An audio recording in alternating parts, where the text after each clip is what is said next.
Did the stuff for Jane and Hannah arrive? From today, we're gonna be supporting them. My husband, Bob, declared triumphantly over the phone. I was at a loss for words due to Bob's sudden declaration. It seemed like Bob only had Jane and Hannah on his mind. There was not a shred of consideration for me. I might as well discard such a husband. Yep, the stuff arrived, and I just moved into a new place. I responded in a deliberately cheerful tone. Huh? A new place? Bob muttered and then was stunned. My name is Caroline Smith. I just turned 50 this year. I work in sales at a major company. Although there are constant complaints and troubles from clients, the job is rewarding and enjoyable. I have many clients who have been good to me since back in the day. Working hard on weekdays means I tend to chill at home on weekends. My only family is my husband, Bob. We don't have children. My parents passed away quite a while ago. My parents-in-law live nearby, but we're not that close. We have a casual relationship. Bob loves dining out, often taking his sister Jane along for many of his outings. Jane's daughter, Hannah, always joins them. In the early stages of our marriage, I did complain to Bob. Because he always prioritized Jane and her daughter over me. However, those feelings gradually faded. Why? I want to repay them for the struggles I caused during my student days. After learning of Bob's sincere feelings, I understood. In reality, my in-laws are impoverished. They live in a small, run-down apartment. It's incredibly cramped. Ever since my father-in-law failed in his business ventures, they've lived this way. Still, amidst it all, Bob diligently pursued his studies. However, he didn't pass his first-choice state university. It seems he only got accepted into private universities. Naturally, he was told by his parents that they couldn't afford to pay for it. That's when Jane, who was working at the time, helped out a bit with his tuition. With the aid of scholarships, Bob somehow managed to graduate from college. That's why Bob seems to be grateful to Jane, who supported him during difficult times. And then, after Jane got married, she quit her job. Her husband wanted her to be a stay-at-home mom, it seems. Therefore, the amount of money Jane herself can use is limited. After hearing this story, I stopped complaining. I can understand the reasons for wanting to give back. I thought it best to let Bob do as he pleases. Although there's a bit of loneliness, it can't be helped. Well, I'm gonna go out to eat with Jane and Hannah now. Bob is going to dine out with Jane and her daughter today, as well. Have a good time. With a smile, I saw Bob off. Let's continue to live, supporting each other, with Bob, who values family, in the future. That's what I thought. The rift in our relationship happened about 3 months ago. One day, Bob approached with a serious expression, saying, "In fact, Jane's getting a divorce. She seems to have decided to keep custody of Hannah." When I heard Jane was divorcing, I was honestly very perplexed. Because, to me, Jane was a type of person I found difficult to deal with. This goes back to when I visited Bob's parents' house to introduce myself before we got married. Jane happened to be visiting Bob's family home at the time. "Bob, you're marrying her? She's so plain and has bad taste." Jane laughed uproariously at me as soon as she saw my face. Bob and his parents didn't say a word. Everyone just acted like they didn't notice. So, I had no choice but to tolerate Jane's rude behavior. As I recalled that, Bob continued, "I'm gonna visit home every day for a while. Unlike you, who's thick-skinned, Jane is delicate. And I'm worried about Hannah too." Bob disparaged me with a calm demeanor. However, I did not retort. Arguing with Bob here, and then having him perpetually visit his parents' house, would also be a problem. Take care. I couldn't say anything else and just saw Bob off. From then on, Bob spent more time away from home. Until now, he often came home around 8 p.m. on weekdays. But now, there are times when he doesn't return even by the next morning. He's almost never home on weekends. My loneliness just grew. "I'm home." When I returned from work and called out, there was no response at all. The room was pitch dark. Must be at his parents' house again. With Bob's absence, I often found myself downhearted. However, when Bob was home, he began to annoy me more and more. That day, Bob was uncharacteristically at home, but he made an unthinkable request of me. Jane told me, "You haven't given a housewarming gift yet? You're so stingy. You're getting a bonus soon, right? Buy her a designer bag or something." Bob said this as if I must to do so. A housewarming gift. Why do I have to give one? Why don't you do it, Bob? I responded in kind, but Bob instantly got angry.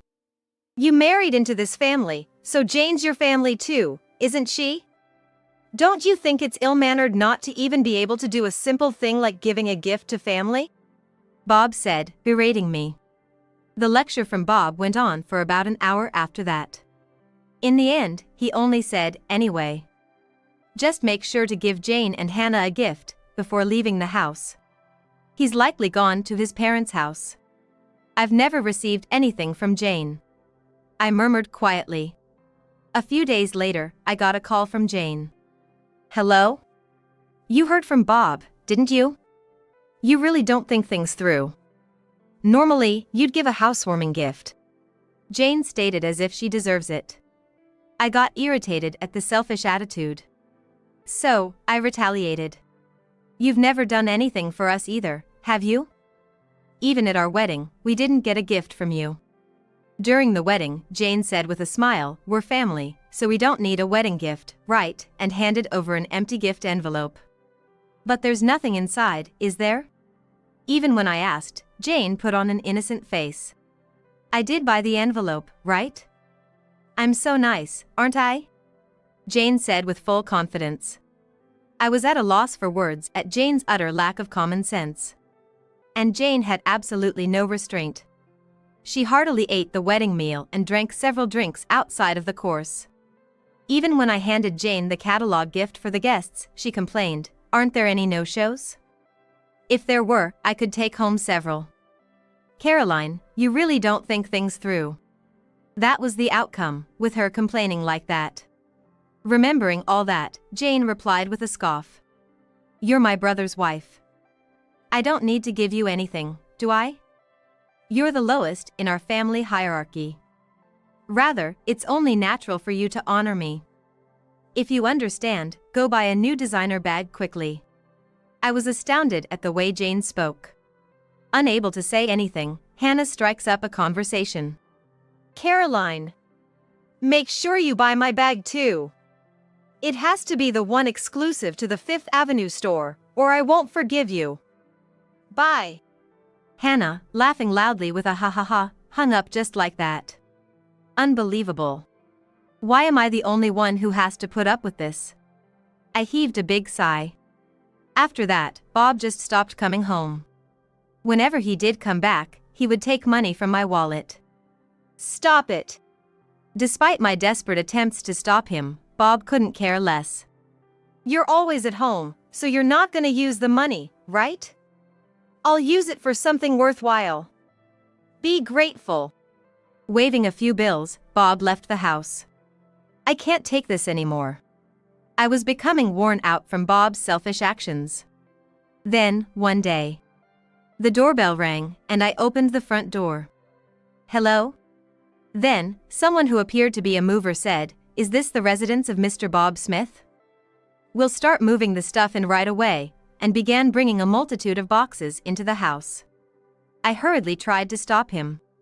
I told him, wait a minute. We didn't order this. However, the mover responded with a slightly troubled look. It's Mr. Bob Smith's residence, right? We received a request directly from him. I was perplexed by the mover's reply. What on earth is all this cardboard boxes? Feeling an inexplicable anxiety, I immediately called Bob. What is it? Fortunately, Bob answered right away. In the background of the call, I could hear the crude laughter of what seemed to be Jane and Hannah. I immediately confronted Bob. There are movers here bringing box after box into our house. What's going on? Then, Bob said something completely unexpected. Oh, did the stuff for Jane and Hannah arrive? From today, we're gonna be supporting them. I don't need your opinion, got it? Bob declared triumphantly over the phone. In the background of the call, Jane started to speak. Welcome aboard. Since you don't have kids, you must be thrilled to take care of our Hannah, right? Be grateful. What?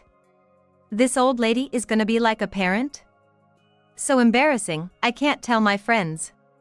Hannah voiced her displeasure with a tinge of offense. I was at a loss for words due to Bob's sudden declaration. Surely, the in-laws' house must have become too cramped, prompting Jane to plead with him. Our house is bigger and has spare rooms. No doubt, they were requested by Jane and Hannah, who knew about this. It seemed like Bob only had Jane and Hannah on his mind. There was not a shred of consideration for me. I might as well discard such a husband. I made up my mind. As I remained silent, Bob continued to issue orders. Additional baggage will arrive in a week. I bought new furniture for Jane and Hannah online.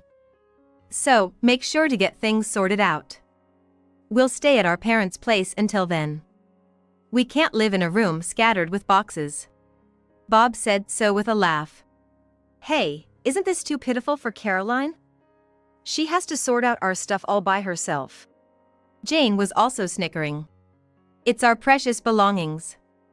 Handle them with care. Hannah had the audacity to demand. I want to hang up this call so badly. So, all right.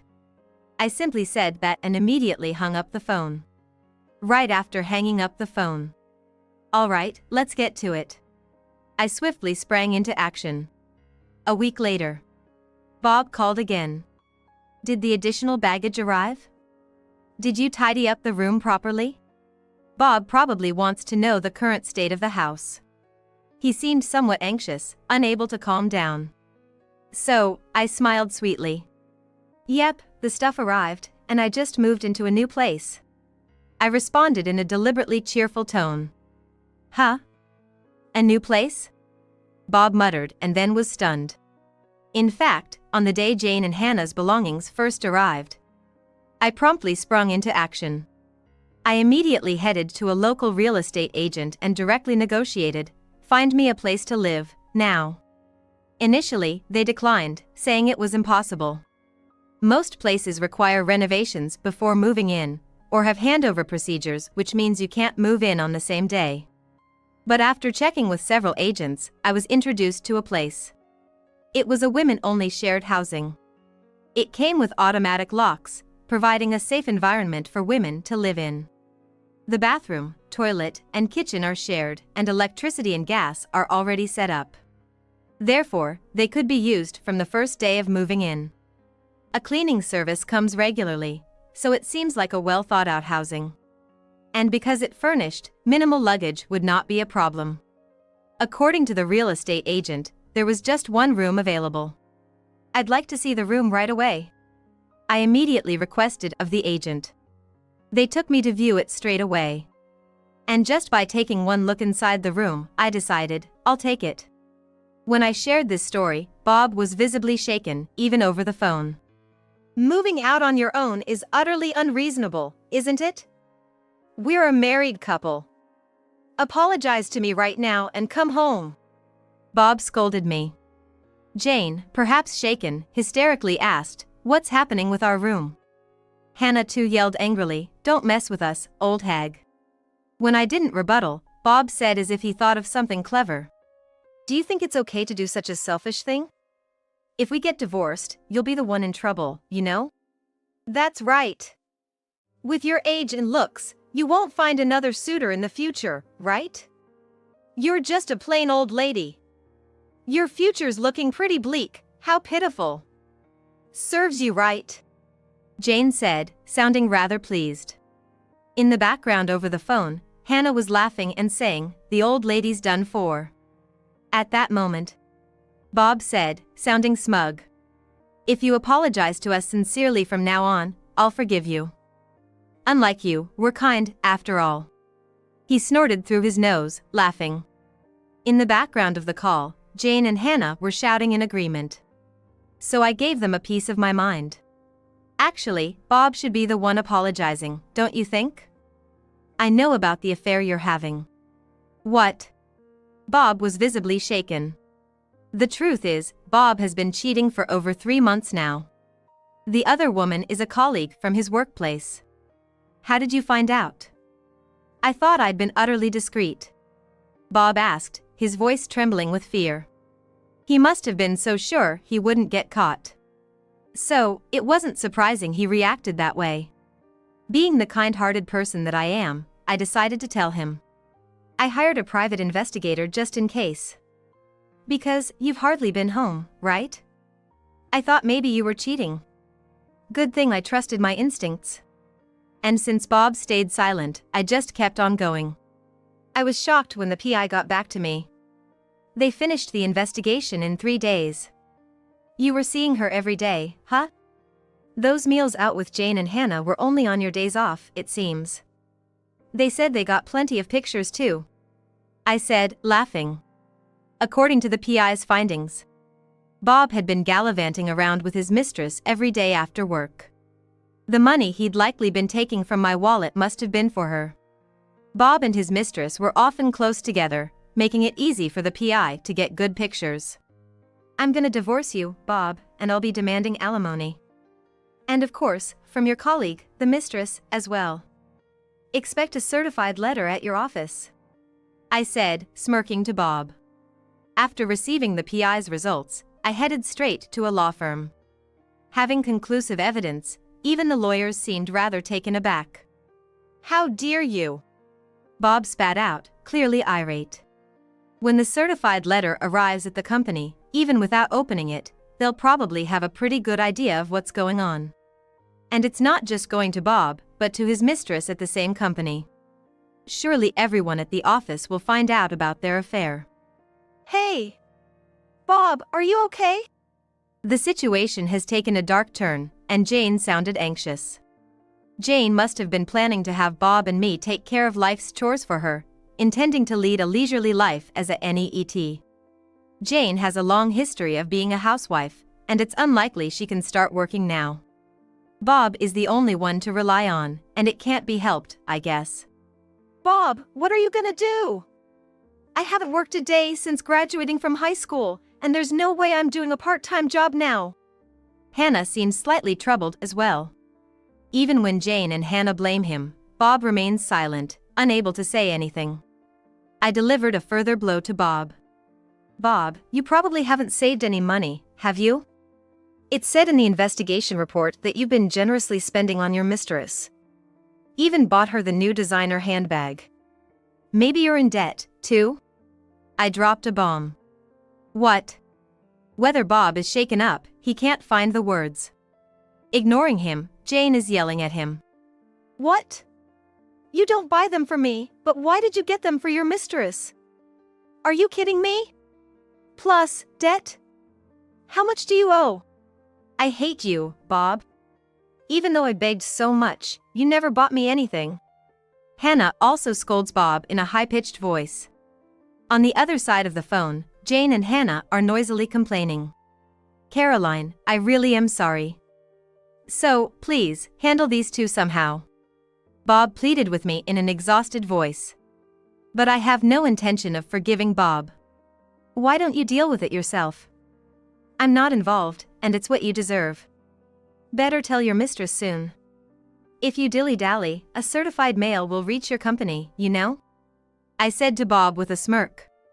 Damn. Bob seemed frustrated. Ignoring such a Bob, I spoke. Well then, do your best. And please give me plenty of alimony. I hung up the phone right there. After hanging up, there were several calls from Bob, but I ignored them. Let Bob and Jane struggle as much as they want. I muttered quietly and set Bob's contact to block incoming calls. After that, my divorce with Bob was finalized. Initially, Bob resisted. Because there was dual income until now, Bob could afford to live even while he just messed around. With just Bob's income, maintaining the lifestyle we've had until now is certainly not feasible. It seems like Bob understands that, which is why he doesn't want to divorce me. However, I have decisive evidence of Bob's infidelity. Ultimately, I conveyed to him that I have absolutely no intention of reconciling, and that I will take legal action if he doesn't agree to the divorce any longer. With that, Bob, hanging his head down, said, "I'll agree to the divorce," and stamped the divorce papers. And so, I demanded alimony from Bob and settlement for emotional damage from his partner. The amount was determined while being informed about the going rate from my lawyer. So, I believe it's a fair amount. In fact, Bob's partner paid it promptly. Apparently, she borrowed it from her parents after explaining the situation. However, it was a steep amount for Bob. Can it be reduced? Even though he said that numerous times, I ultimately rejected Bob's request.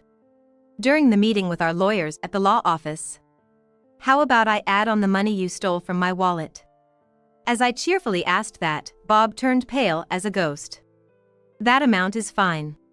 In the end, Bob, trembling, agreed. After that, both Bob and his partner resigned from their company. The reason was that their affair was exposed within the company. It seems that the delivery of a certified document brought attention to the relationship between the two. Even if the contents of the envelope were unknown, an envelope from a divorce law office tends to be pretty self-explanatory. One can generally guess what's inside. Eventually, Bob resigned because things got uncomfortable. Being the subject of juicy gossip around the office, perhaps he couldn't stand it. After leaving the company, Bob has been working in day labor via an agency. Due to his age, it seems he couldn't find another job right away. But payments won't wait. He has living expenses, plus there's the installment payments of alimony to me. Plus, the mortgage still has a long way to go. Moreover, the debts he likely incurred during his affair came to light. Life's probably gonna be pretty tough, I bet. Sometimes I get messages from Bob, through the lawyer, to me. "I was wrong, please take me back. I'm begging you. I'm barely scraping by. If I'd known this would happen, I would have been nicer to Caroline," Bob says, reportedly weeping in front of the lawyer. I think he's really backed into a corner, but it's too late now. And the situation for Jane and Hannah doesn't look good either. Currently, they are living with Bob. But since Bob has no money, their living situation seems dire. One day, I got a message from Jane on my cell. I had blocked Bob's number, but I hadn't blocked Jane's. Seems like that backfired. Wondering what she could possibly want now, I answered the call. "Hello?" And the moment I answered, Jane begged me. "Please, help us. We're living with Bob, but he has no money and our electricity and gas are gonna be shut off. We don't even have anything left to eat." Jane spoke in an exhausted voice. I was surprised that their living situation had become so desperate. But I had no intention of helping. So, I brushed Jane off coldly. "Why don't you work? You're healthy, aren't you, Jane? You used to work back in the day, right?" Then, Hannah, presumably next to Jane, spoke up. "Caroline, isn't that harsh? You're working at a major company. You wrangled money out of Bob and his affair partner, so you must have some financial leeway, right? So, you have a duty to support Mom and me. If you tell us your address, we'll come there. Take care of us." Hannah apparently has no intention of working, even now. It's truly exasperating, considering she's still young. Biting back a sigh, I conveyed my stance. "Now that I'm divorced from Bob, I'm a complete stranger to you, Hannah. I have no intention of supporting you, and I don't want anything more to do with you. Don't call me again." As soon as I finished speaking, Hannah shouted, "Don't mess with me, you old hag. You should just quietly take care of us. Tell us your address right now." After that, they kept shrieking for quite a while. Their characters will likely never change, for the rest of their lives. I have nothing to do with this anymore. Goodbye. With that, I hung up the phone. I immediately blocked Jane's number. I never want to deal with them again. In their current state, they will likely face more hardship. But it's their own laziness that brought this upon them. I think it's fine if they continue to suffer. A year later, I decided to move out of the shared housing.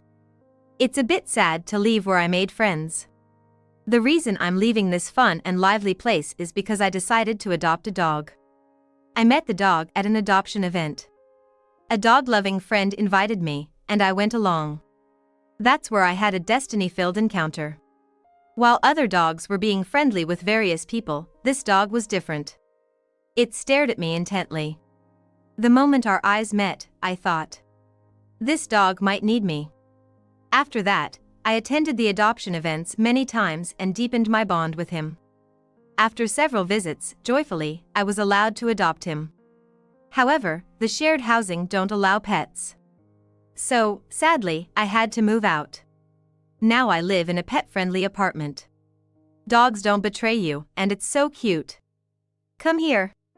When I call, he runs towards me joyfully. There will probably be various difficulties in the future. But I'm not alone anymore. I want to move forward, facing forward, supporting each other with this beloved dog. Congratulations on your baby. Here's a gift. Even Lucy, who usually picks on me, gave me a present after I was discharged from the hospital after giving birth. The moment I saw what was inside, an overwhelming rage surged in my heart, and before I knew it, I had thrown the gift into the trash can. That's so mean! Lucy started fake crying loudly so that the family in the other room could hear. Hearing the commotion, Robert and others hurried over. What happened? In response to Robert's question, Lucy pleaded with a theatrical act to gain sympathy.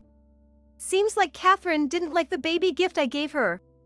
Robert was shocked and said, You shouldn't throw it away right in front of her. Apologize to her now. I managed to utter with a trembling voice. Did you check what's inside? Picking the gift from the trash and opening the box, Robert was at a loss for words. It was evident how quickly the usually calm man became furious. Lucy, why would you give something like this? Depending on the situation, I might have to reconsider our relationship. Neither I nor Robert would probably ever forgive Lucy for this nonverbal insult. My name is Catherine Smith. Although I'm now just a regular homemaker, I actually grew up in a foster care. My parents left me just after I was born, disappearing from the hospital. I've heard that some foster cares can be bad, but the one I was raised in had no bullying, and I grew up with love from the caretakers there. Still, I've always longed for a typical family since childhood. I wanted to become a mother someday and build a happy home. That desire was probably stronger in me than in most. But what plunged me into despair was the words of a doctor I visited due to irregular periods when I was a high school student. You have an STD virus. I couldn't believe my ears. I had never engaged in any activities that would lead to such an infection. The doctor continued. There's a high chance it's a mother-to-child transmission. Even though you have the virus, you haven't shown symptoms. There's also a chance you'll never show symptoms in your lifetime. I was so anxious that I asked the doctor. But if there's a risk of mother-to-child transmission, does that mean I can't have children? So the doctor responded. If you raise the child on formula instead of breast milk, the risk of mother-to-child transmission is greatly reduced. You don't have to give up on having children. I was relieved by the doctor's words, but I felt sad knowing that in many obstetric clinics, breastfeeding is recommended. I wanted to breastfeed my baby too. I began to think that no man would ever want to marry someone like me and start a family. In my despair, I completely gave up on the idea of romance. After graduating from high school, I got a job as a secretary and dedicated my evenings to study for improving my skills.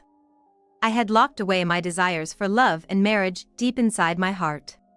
Even when men showed interest in me, I couldn't bring myself to date them, thinking that marriage would be impossible anyway. A few years later, I met Robert at my workplace. He's a wonderful person who put me at ease just by being around. Robert's kindness slowly melted my guarded heart. When he asked me to start our relationship, I told him about being a carrier of an STD virus. But Robert said, as long as Catherine's with me, that's all that matters. If Catherine wants children, I want them too. Let's face this together. We eventually got married. When we visited his family to introduce ourselves, I confessed about the virus I carry. My mother-in-law was understanding and supportive. Robert chose you. I'm here to support. If you need help, don't hesitate to ask. However, Lucy, Robert's sister, was different. Lucy, who had a past relationship and breakup with a man who grew up in foster care, held a prejudice against those from similar backgrounds. Hence, she couldn't hide her hatred knowing that I grew up in foster care. Yet, Lucy was cunning. She never showed any hostility towards me in front of the family. In fact, she acted like the kindest sister-in-law one could ask for. In the family's living room, Lucy said to me, "I always wanted a sister. I'm so glad. Let's have coffee and go shopping together. I can't wait to do it with you." Lucy's husband is a businessman, and Lucy is a stay-at-home wife living in a high-rise condo. They don't have children, and she's a fashionable lady adorned with expensive clothes and jewelry. I felt over the moon, as if I had finally gained a real sister. Later, when I stood up to use the restroom, Lucy was like, "I'll show you the way." And we both left the living room. It was right after that when Lucy changed completely. Her face, which was gentle until then, turned totally different and she looked at me with fierce eyes. "Why on earth did someone like you, coming out from an orphanage, become part of our family? How did you manage to get close to Robert? You've got some nerve." I was taken aback, feeling like a bucket of cold water had been thrown on me, too stunned to even respond. After getting married, Robert and I rented a house near his parents' place and started visiting them several times a month for meals. My mother-in-law is as calm and kind as Robert, and we've established a good relationship. Meeting her became one of the joys of my life. However, I always felt down whenever Lucy happened to visit on the same day. Lucy continued to intimidate me only when we were alone. She had countless petty criticisms, like how I did the housework or how my fashion sense was outdated. In front of the family, she'd always put on the facade of a shining, kind sister-in-law. This discrepancy tore at me, leaving me unsure how to deal with my feelings. Robert only knew Lucy's gentle and beautiful side and always talked highly of her whenever they met. To my mother-in-law, Lucy, with her beauty and education, seemed to be the pride and joy. I yearned for the warm family atmosphere that was present there. I felt included when both my mother-in-law and Robert were around. If I could just endure it, everything would be fine. That's what I kept telling myself. Because of me, Lucy turned into a devil. I couldn't disrupt this warm family environment. So, I couldn't even tell Robert, the person I trust the most, about the hurtful things Lucy said to me. When I became pregnant, Lucy's bullying became even more intense. That day, Robert went out shopping, and my mother-in-law was cooking in the kitchen. I was told to sit and rest due to my pregnancy, but I wanted to strengthen my muscles for childbirth, so I asked if I could clean the living room floor. That's when Lucy appeared. Lucy sat on the sofa, looking down at me cleaning, and said, "You have an STD, don't you? It's so sad for the baby if it gets transmitted. If you follow the doctor's advice and use formula feeding, the risk of transmission from mother to child can be greatly reduced." I tried to explain that, but Lucy didn't want to hear it. "My mom and Robert are too trusting. They probably believed whatever story you told them. But I'm not gonna fall for your lies. People like you, who grew up in orphanage, are always liars." I had to defend myself against that. Just because by chance, your ex-boyfriend happened to be a liar, doesn't mean everyone from foster care is like that. And calling someone from orphanage sounds discriminatory, you know? Then something shocking happened. Suddenly, Lucy started crying out loud. Caught completely off guard, I was left standing in shock. Immediately, my mother-in-law came rushing out of the kitchen. "What happened?" asked my mother-in-law, to which Lucy replied through her sobs. "It's okay. It's nothing. It's all my fault. Just like Catherine said, I just have a bad track record with men." My mother-in-law, with a knowing look, spoke to me a bit sternly. "So, you brought up Lucy's ex-boyfriend, right? That guy was truly awful. Even now, it's a trauma for Lucy. Could you please not touch on that topic? Robert's gentle-natured his mother had a look on her face that I had never seen before. I felt an urge to explain the truth, but seeing Lucy sobbing next to my mother-in-law, I held back. Even though she was originally at fault, if I brought up her trauma, I felt I was also to blame. I'm sorry. I'm glad you understand. Catherine didn't know after all. I know that Catherine wouldn't intentionally hurt Lucy. With that, my mother-in-law returned to the kitchen. But then, Lucy, who was just sobbing a moment ago, smirked at me. You see what happens when you go against me? I have the upper hand in this house. I felt a mix of fear and anger that left me speechless. But right now, there wasn't much I could do but clench my fists. When Robert returned from the store and heard about what happened, he seemed to sense something was off. After returning from my in-laws' home, Robert asked me, I just can't believe that someone as considerate as you would say something so insensitive to Lucy. What really happened? Are you holding back something? I swallowed hard, holding back the words on the tip of my tongue. If I exposed Lucy's bullying now, Robert would probably believe me. But I wonder about my mother-in-law. If a daughter and daughter-in-law's stories conflict, wouldn't a mother naturally believe her daughter? It might strain my relationship with my mother-in-law, and Robert might get troubled too. I was afraid of ruining the good relationship I currently had with my mother-in-law. No, really, it was my bad. I overstepped. I feel really bad for what I did to Lucy. Robert was like, well, as long as you are fine. Looking at me with concern but didn't press the matter further. It seemed like he sensed there was something I was hiding, but he respected my choice to stay silent. I felt really blessed to have such a wonderful husband and wanted to cherish this happiness. A few months later, I had a scheduled C-section, and our baby was born. A cute little boy. Robert and I were both moved to tears. Because of hospital rules, only the husband was allowed to visit. So, my mother-in-law met her first grandchild when I was discharged. My mother-in-law came to pick us up in her car. He's so adorable. He looks just like Robert when he was a baby. But he has your eyes, Catherine. He's gonna be a heartbreaker. After being discharged, I stayed at my in-laws' place. My mother-in-law was like, you just focus on the baby. Don't worry about anything else. She took care of all the other household chores. Given that I couldn't return to my own family for postnatal care, my mother-in-law seemed like an angel to me. But then, the woman who would throw me back into hell arrived at the house. Needless to say, it was Lucy. That day, Lucy brought her husband home with her. Lucy's husband, Tom, being a businessman, was tall and seemed very assertive, and he looked perfect next to the beautiful Lucy. However, he didn't smile once, which was a bit off-putting.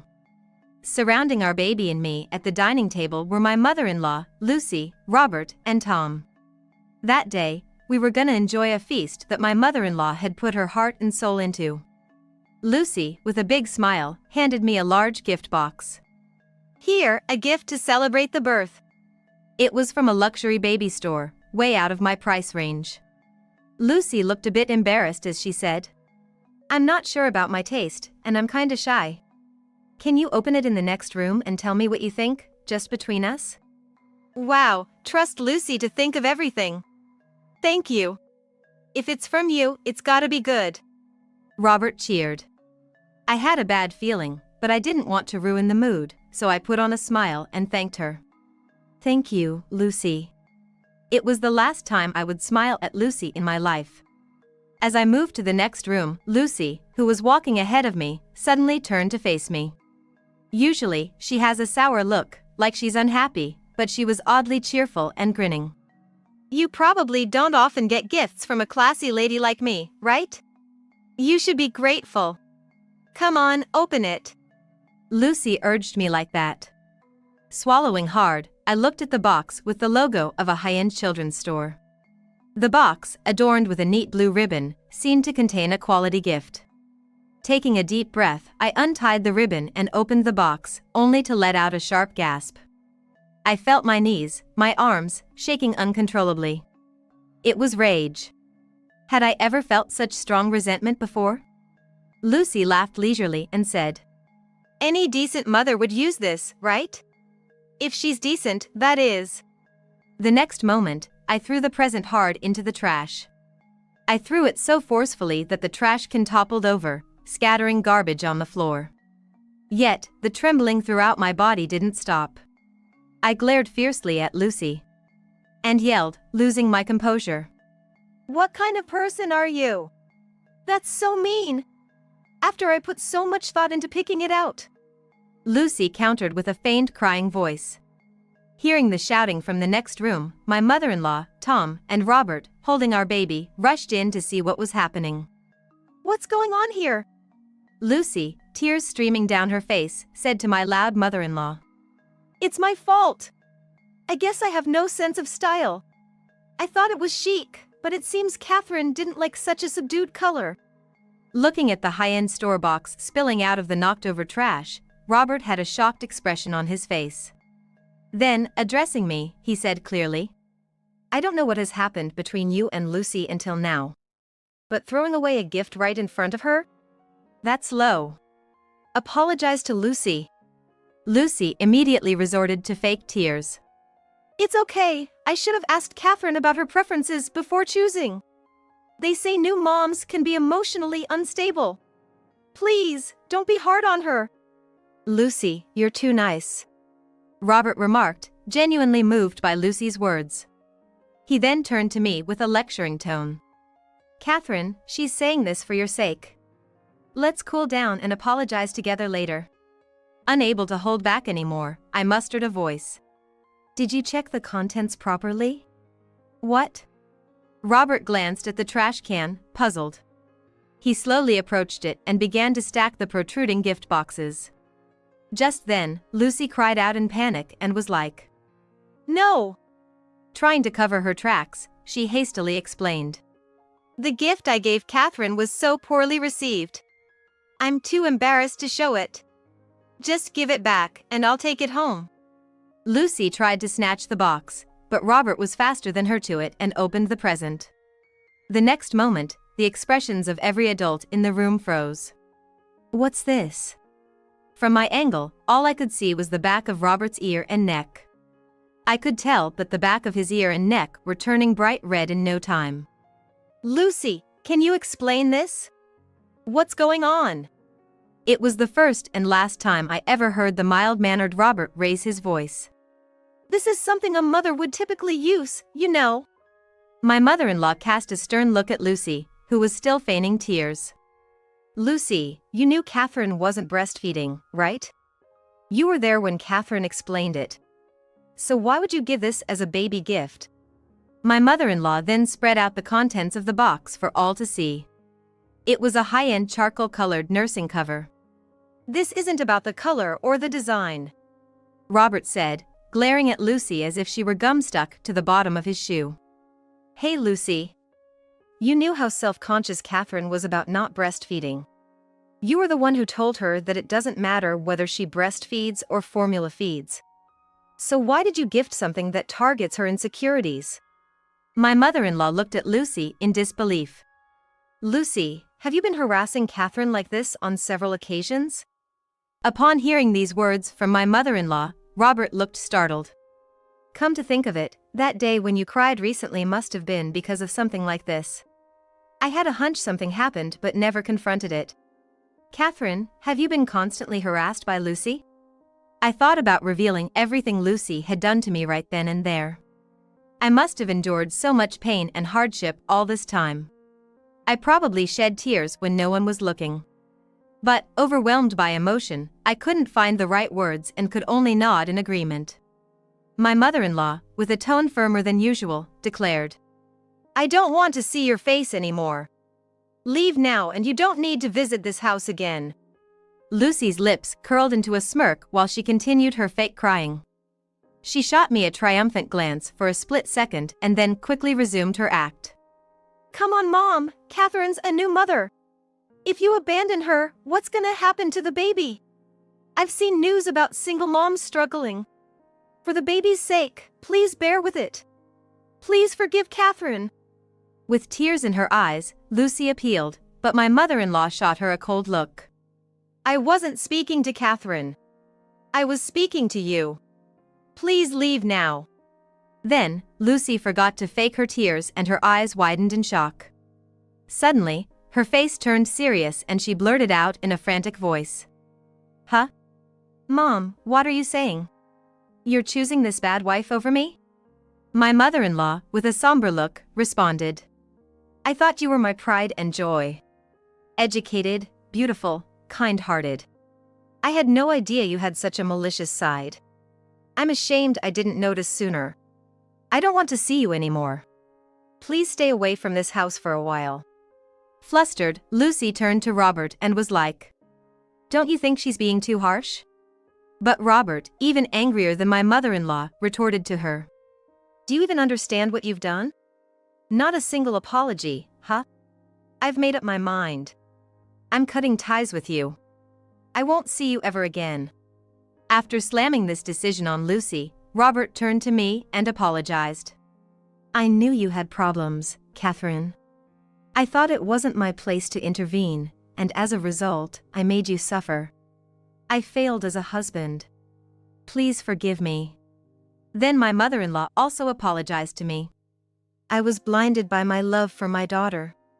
Even back then, I should have known that someone as considerate and hardworking as Catherine wouldn't say those things to Lucy. I regret not realizing it sooner. I'm truly sorry. They both genuinely understood my unspeakable feelings. On top of that, they've accepted me. I was so happy about that, I couldn't help but shed tears. Please don't be sorry. I've always been grateful for your kindness. Suddenly, Lucy, looking irritated, interrupted. She must have realized her act wasn't working anymore. Hey! What's this, playing happy families? There's a woman here who's not part of the family, right? You're seriously gonna believe her and kick me out? So Robert and Catherine gave Lucy a cold look and simultaneously said, Lucy, you're still here? I thought you had left. When are you leaving? Lucy, shaking with anger, shouted at Tom, was like, Enough! I don't know these people. Tom, let's go! And began walking towards the door. Tom, who had been silently watching the whole scene, finally spoke. You finally showed your true colors. I've made up my mind. Lucy, let's get a divorce. Wait a minute, Tom, what are you talking about? Tom calmly replied to Lucy, who had turned pale and was freaking out. I've been getting complaints from the neighbors. They say that an obsessive fan's wife is causing trouble. Lucy, who lives in an upscale condo, apparently invites the neighborhood ladies for home parties. After forming a close-knit group, she'd select the most passive person and together with the group, they would ignore or gossip about that person. Tom initially didn't take these complaints seriously. He couldn't believe his wife would do such things. But one day, he witnessed the exclusion firsthand. I've told you to stop it many times. But you always play dumb and eventually start crying, so we can't have a proper conversation. You always act like the perfect wife in front of me, which made it hard for me to decide, but this is the last straw. Tom apologized to us. I'm sorry for ruining this special day. Given the circumstances, I'll be leaving. With that, he walked towards the entrance. Lucy, in a state of hysteria, chased after him. If Tom left her, Lucy would lose her wealth, status, and reputation. Out of the blue, you're talking about divorce? What am I supposed to do now? After everything I've done for you, you're just gonna dump me? You heartless jerk! You monster! As I listened to Lucy's fading angry shouts, a feeling of exhilaration began to spread in my heart. It felt as if the fog that had always clouded my mind suddenly cleared, revealing a vast blue sky. For a while after that, Lucy kept trying to contact my mother-in-law and Robert through calls and emails. Insisting she wasn't in the wrong, they decided to completely ignore her. Then, I started receiving long resentful emails from her. But I wasn't scared of Lucy anymore. I briefly reported to Robert and promptly added Lucy's email address to the spam folder. It seems Lucy got a good scolding from Robert. As time went on, Lucy stopped reaching out to my mother-in-law and Robert. Half a year later, I stumbled upon an ad on a website for a luxury condo unit that Lucy used to live in. Rumor has it that Lucy and Tom did indeed divorce. Lucy put up quite a fight, but it later came out that she had been unfaithful, leading Tom to leave her and finalize the divorce. A year later, a moving truck arrived at the mother-in-law's house, which had undergone extensive renovations. Robert and I began unboxing and storing the items brought in. From today, our family is gonna live with my mother-in-law for real. My mother-in-law, who now requires regular medical checkups, initially hesitated, but I asked her to let us repay the kindness she showed us after childbirth, and it became a reality. My mother-in-law, who had already given up her driver's license, kept thanking us. Though I felt like I should be the one saying thank you. Our baby, who had recently started walking, toddled around the spacious room. He's at that age where just walking is a thrill. Following our son, my mother-in-law smiled and walked behind him. "This is our new home." In front of this heartwarming scene, Robert whispered to me. I nodded in response. "Let's keep this happy family going." The picturesque scene I had always dreamt of since my childhood was now a reality right in front of my eyes. My request was flatly denied. It'd be fine if it's the storage shed. I screamed inside, "Don't make a fool of me." Our house is fairly spacious, and if the rooms were tidied up, there would be no problem having my father live with us. Truly, my husband holds feelings for me and my family that are less than that of a pet. Well then, I will sincerely clean up the storage shed and renovate it.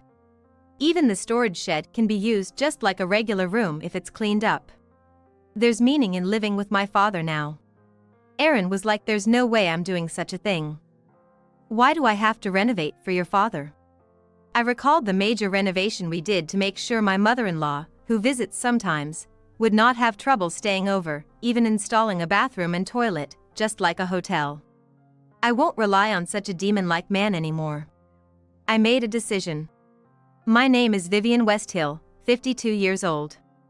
I help with the company my husband runs. My son, Matthew, has left home, and it's just the two of us living together. My mother-in-law sometimes comes over, but since her house is nearby, she doesn't live with us. How I met my husband goes back almost 30 years. I hate to say it myself, but I was famous for being good-looking in my hometown. My mother passed away in a traffic accident when I was in middle school, and I was living, helping each other out, with my father. Although I was invited out by many men, they were nothing but a hindrance to me. I had a dream of becoming an accountant, and I was working hard towards that. Despite this, I did have a boyfriend. I had a boyfriend of the same age, and we would secretly call each other and go out to eat after part-time. Though I was popular, I had no intention of dating anyone else, and never did. The only people I could let my guard down with were him and my father. He alone appreciated not my appearance but my seriousness and true strength, among other aspects of my personality and way of thinking. I think we would have become a couple even if I wasn't same appearance. That was the kind of relationship we had. However, one day everything changed. When I returned home, an unfamiliar family of 3 was in my house. Seeing me, my father made a troubled face. I must have been more surprised. An unknown family introduced themselves like, "We are the Westhills." Hearing the name Westhill made it click. A famous rich family in town. I wondered why they were in my house. "Welcome home, Vivian. Mr. Westhill here wants to take you as his wife." I was so shocked that everything went white before my eyes. A wife? Marriage? What are you talking about? I had never seen these 3 before. Everyone knows they hold significant influence in town as a wealthy family. Yet, the talk of me becoming a bride was unbelievable. "Nice to meet you, Vivian. Our Aaron has fallen for you at first sight. He insists on having you as his wife." My would-be father-in-law began speaking.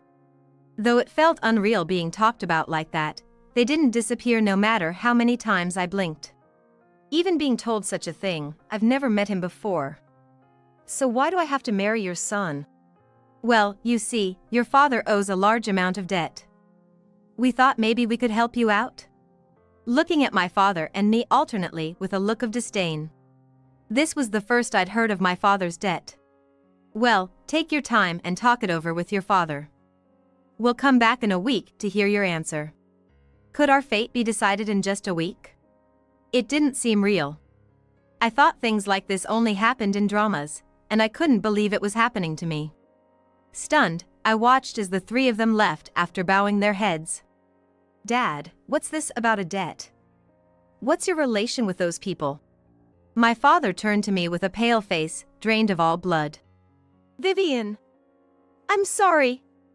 It's true. I was lonely and started drinking and gambling. Before I knew it, the money was gone, and I began borrowing to cover it. Everything I heard since coming home was beyond my capacity to accept. Debt, why didn't you tell me? I understand you were lonely after Mom suddenly passed away. But having a debt. I couldn't think calmly.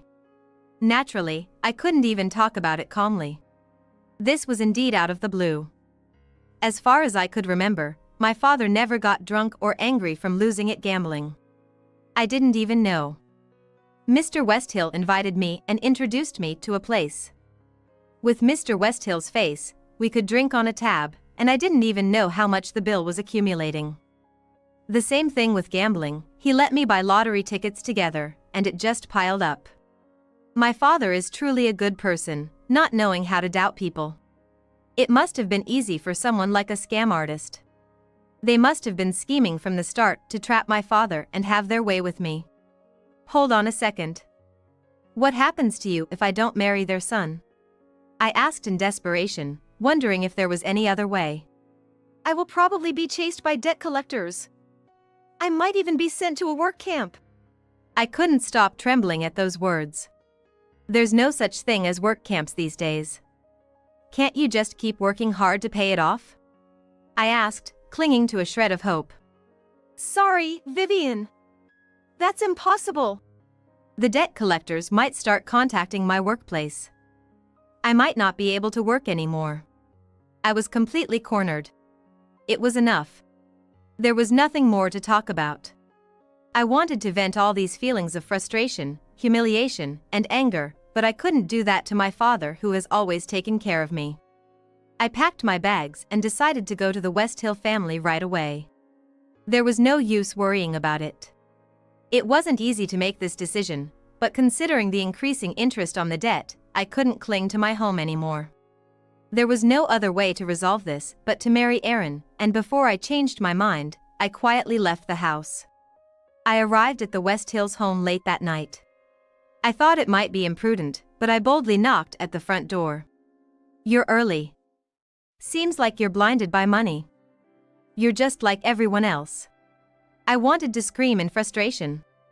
I didn't want any money, and I didn't think I was unhappy because I was poor. Well, whatever. You're mine now. Seeing you with that pathetic boyfriend, I thought I'd make you mine.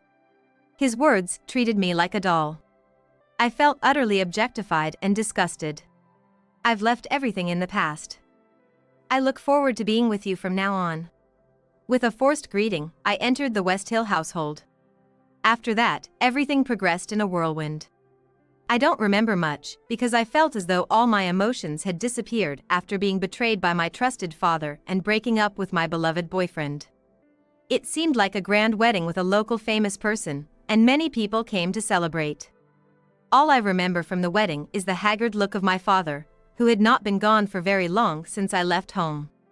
Seeing that made all my resentment towards my father vanish. So, accepting this as my fate, I decided to change my outlook and enjoy my married life. But that was the beginning of hell. Of course, I had to do all the housework and was made to help with the family business. I worked from morning till night. Add to that the pressure of having children, and my mental state was taking a toll. My mother-in-law constantly nagged and was like, haven't done the big cleaning yet? Not just unable to have kids, but this too? My husband, who was kind at first, now didn't care, showing an indifferent attitude. It certainly was not the sweet married life I had imagined. You're completely useless. A woman from the club would be better. Just quietly do your job and chores. I was treated like a housemaid. Soon I was pregnant, but even with severe morning sickness, they were not sympathetic. You're getting fat. Just do your chores and work properly. I don't know why I married you. I had given up on being acknowledged in this home. No matter what I did, a wife from a poor family would never be seen as more than a servant. It was frustrating, but for the sake of my unborn child, I had to endure. Then I gave birth. With the birth of a boy, my husband, who now had an heir, hardly ever came home. When he did return, he reeked of strong perfume and alcohol. He must have been at clubs. However, I was mostly occupied with raising my child, so his absence was rather a relief. My son, Matthew, grew up healthily and was easy to raise. My mother-in-law continued to annoy, saying Aaron would have done better, but I preferred Matthew not turning into such a worthless man. And my kind-hearted Matthew wanted to become a doctor. When he left for university, I felt a void in my heart. To fill that void, I decided to dedicate myself more to my work. Around that time, my father-in-law who had treated me as a human being passed away. My mother-in-law moved to a condo near the downtown area that my father-in-law owned. She came into my father-in-law's inheritance and is likely going to enjoy her time with friends. On the other hand, with the loss of my father-in-law, who always supported me and cared for me like my own father, I began to miss my father and started contacting him. Taking advantage of my husband's indifference, I started to talk to my father just like old times. Though it was difficult to speak without making my father feel guilty, one day he looked serious. When I asked what was wrong, he said in a resigned tone as if nothing could be done, that he was diagnosed with malignant lymphoma and was given 6 months to live. I was utterly shocked. No way, Dad. That can't be. You're so lively, it's impossible that you only have half a year left, just when we could finally be like a father and daughter again. I can't bear the thought of never seeing you again. But my father just smiled kindly and nodded.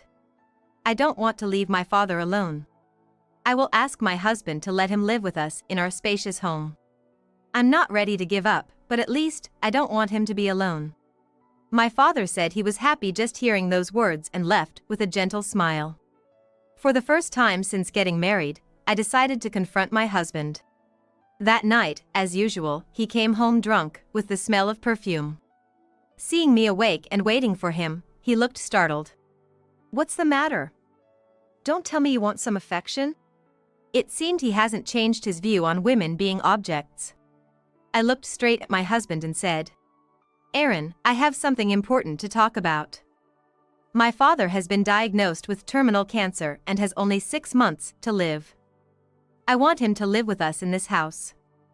Of course, I won't let it be a bother to you. We can just use one of the vacant rooms in the house. That's okay, right? You will listen to such a request, won't you? Since my husband is hardly at home, there should have been no reason to object. I took it for granted that he would agree. But an unexpected reply came back from my husband. Just leave that half-dead old man alone. I'm not gonna let someone like that into the house. It'll ruin the house's atmosphere. Absolutely not. If you want to do that, you can leave. I have no intention of living with a sick person. My request was flatly denied. I felt like I had fallen into a gaping hole in the ground. If you want, the shed is fine. I screamed inside my heart, don't mock me.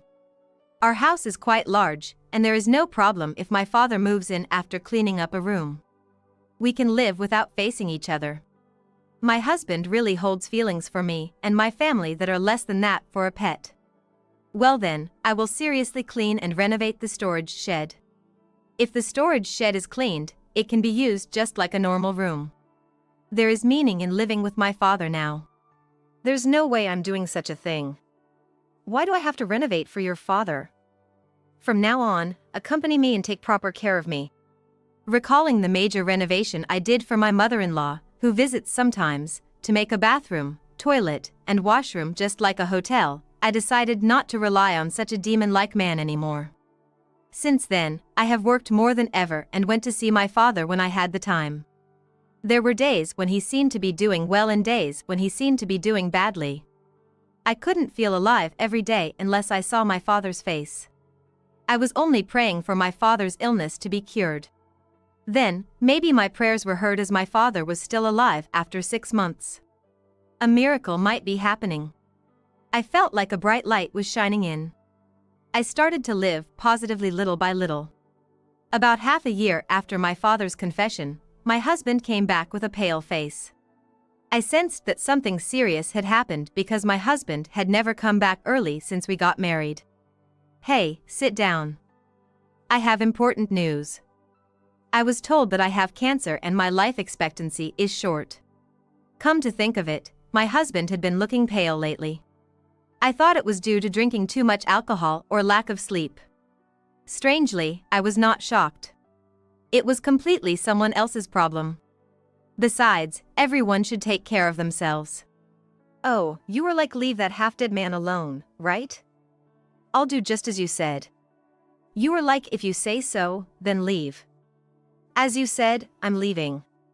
Oh yes, I found a lawyer for our divorce matters. I left the room without looking back. I decided to leave suddenly, but I did not regret it at all. You don't have a penny, do you? Where do you think you're going leaving this house? You won't be able to live a luxurious life like you have been. You have been living on everything I have worked hard for. You inhuman. Does he still think that I have been living in this house for money? I had been brainwashed by my mother-in-law and husband's verbal abuse, thinking that I had to be here to protect this house. Since hearing my father's terminal diagnosis half a year ago, I have woken up and started thinking that I can't go on like this. Since then, I have been preparing my mind to get divorced and leave the house at any time. I've worked so hard for you. Are you a demon, leaving me behind like this? Don't you have even a shred of gratitude towards me? Although my husband continued to shout something in the background, it had nothing to do with me. I never wanted a wealthy life. Being able to eat 3 meals a day and having a place to sleep was all I needed. I returned to my room, packed only the essentials into my suitcase, and left the house. Whether my husband was in trouble or not, it didn't matter to me. I sent the email I had drafted noticing my resignation to the president straight away. I wanted to settle everything regarding my husband and the West Hill family. I had been supporting him since he barely worked, but this was the end. In fact, since discussing my father's situation half a year ago, I had been in contact with a divorce specialist lawyer introduced by the company's advisory lawyer. I talked about everything regarding our nearly 30-year marriage, starting from events before our marriage. The lawyer just nodded, quietly listening to my story. However, when I mentioned that I had been working for the family business without pay, he was genuinely surprised. It would amount to hundreds of thousands of dollars in salary. After finishing my story, he was immediately like the divorce should be easy. I also had taken photos of emails from women, and had noted down serious moral harassment, providing plenty of evidence of my husband's fault. Of course, since I got a smartphone, I had also recorded his verbally abusive remarks. That was enough, but the lawyer also brought me photos of my husband's infidelity for free. He promised that everything would go well even if I didn't do anything, telling me to feel like I was on a big ship. So, I didn't need to answer the angry calls from my husband, and the lawyer would solve everything just by me throwing it all onto him. I was naturally walking with a smile. Among the angry calls from my husband, there were, of course, calls from my mother-in-law. She was probably like, "Are you planning to abandon everything and leave when my adorable son is in trouble? If her son is so adorable, she should take care of him herself. It would be fine for her to return to that house whenever, as a luxurious room, looking like a show home, is prepared for her." But it seems one reason she is panicking is that the company started by my father-in-law is falling apart. Without me, who had been supporting them, and a nearly decorative president who can't steer the company due to illness, things are not going well. My mother-in-law, who has only helped in the initial stages, is useless in the company, unable to even make copies. Even if she shouts and yells, she can't unify the employees and make them look in the same direction. some colleagues have contacted me, asking me to come back, but I had no intention of devoting myself to the company anymore. Given that, although the company had been cherished as a local one, the number of clients will steadily decrease. I loved my father-in-law, and I felt sorry for letting the company he worked hard to grow decline, as if I were the main culprit. That being said, I think if my husband and mother-in-law had worked as hard as my father-in-law, this wouldn't have happened.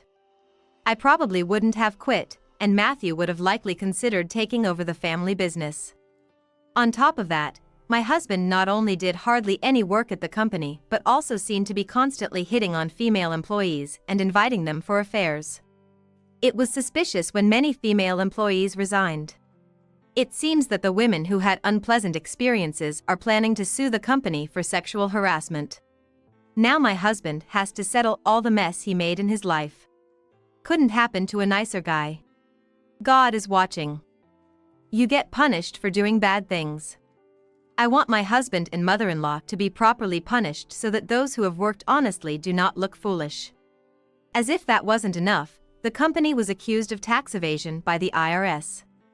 Totally by accident, while my lawyer was investigating, several questionable points were found in the accounts. Upon further investigation, suspicions arose that my husband had been embezzling money. Looking back, it was strange that he had so much money to play around with. There wasn't such a high salary for him when I was helping with the accounting. I was too indifferent about my husband. I didn't notice the discrepancy between his income and expenditure. If I had thought about where all the play money was coming from, I would have understood. I vaguely felt that because he was so rich, it was fine to spend as much money as he wanted. In reality, he had been squandering the company's money, and even my salary, which he had transferred to his own account, seems to have been used up by him. Kickbacks for orders, bribery to companies, making decisions for his own benefit rather than for the company, he had dipped his hands in all kinds of evil deeds, taking advantage of the lack of supervision. Tax evasion and special embezzlement, my husband's crimes are not just one. I don't know whether the court's judgment will come out first or if my husband will run out of life first, but I want him to atone for as much as possible. I also started looking at the books half a year ago and copied them to ensure that evidence is not erased, and submitted them to the IRS. The fact that I had been studying to become an accountant came in handy here. To fill the payment gap even a little, my husband sold the company to a major corporation and also sold the large mansion. Because of the rush to sell, it was bought for a song.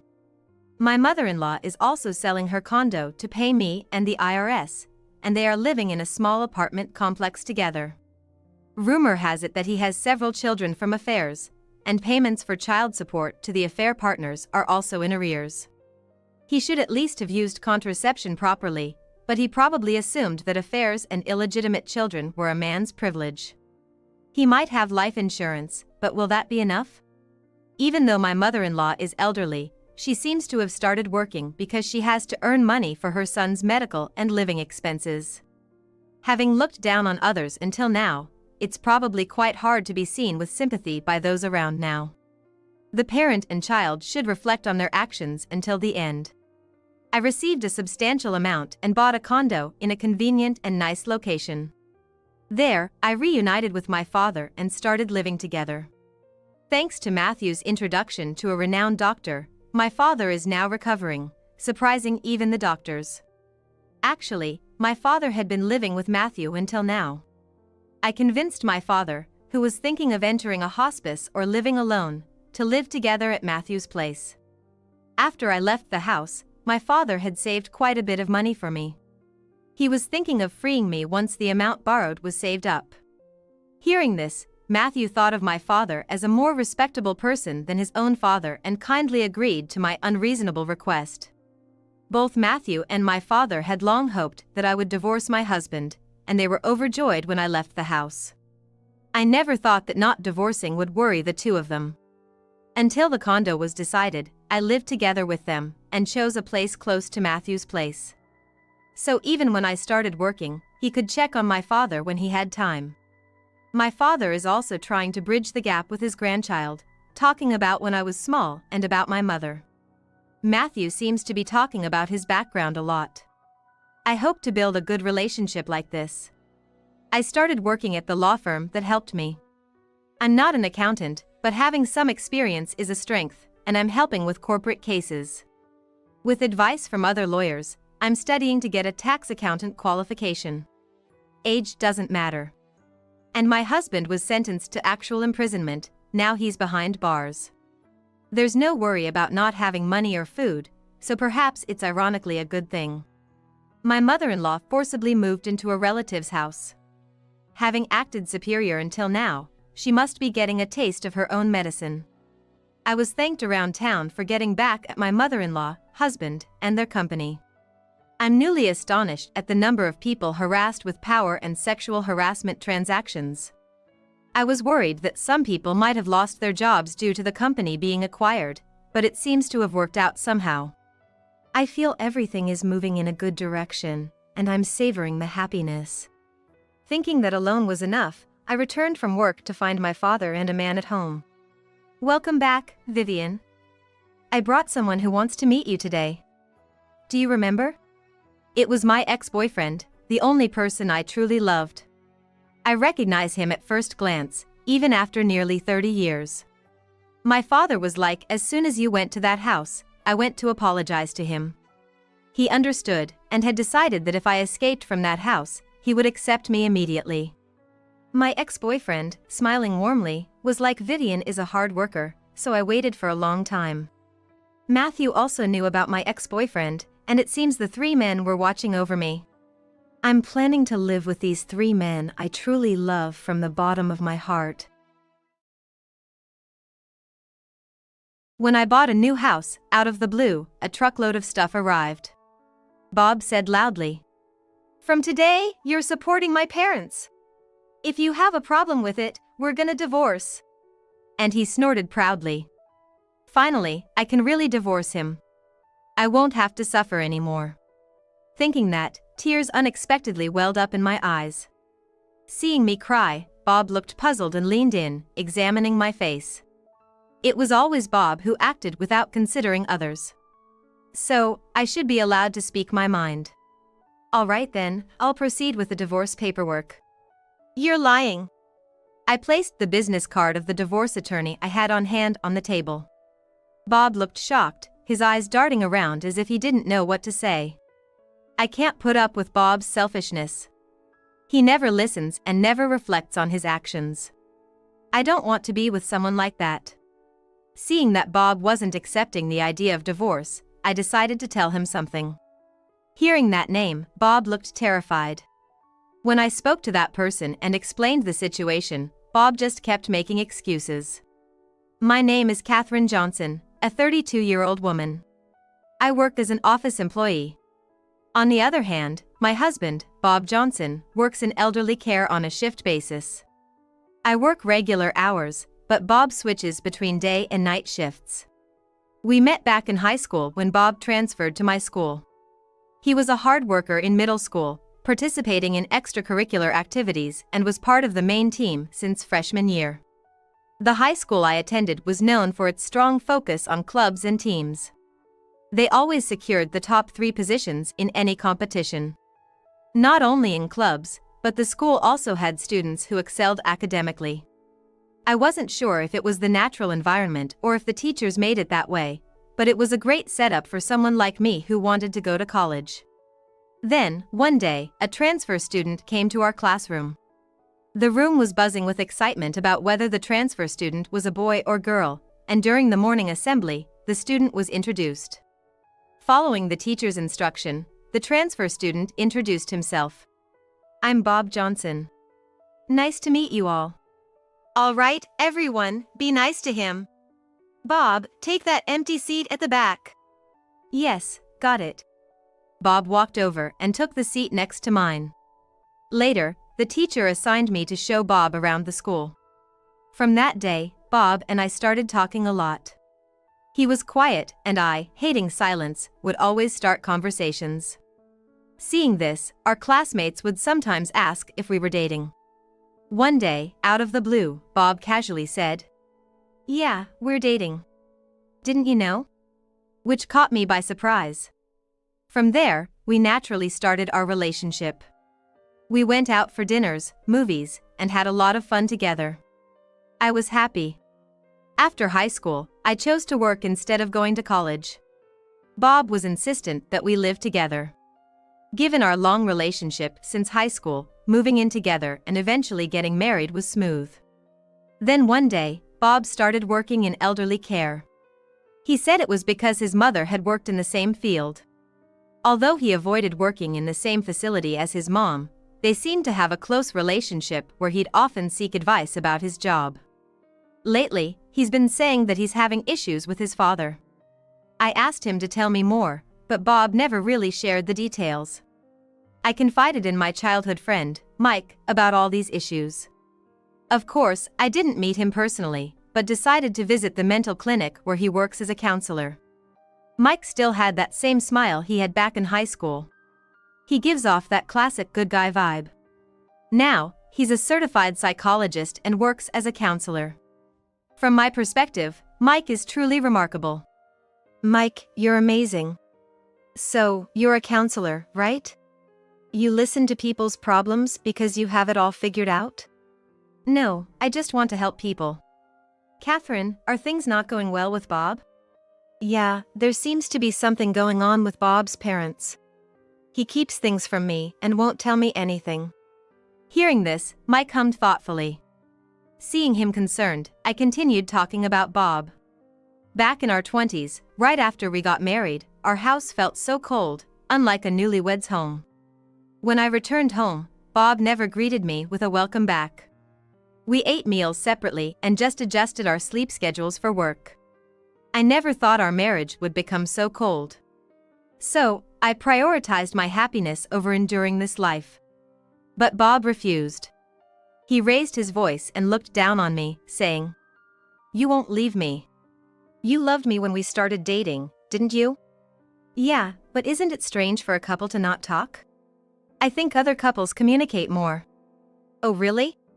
So, you're comparing me to other guys? Should I take that as you cheating?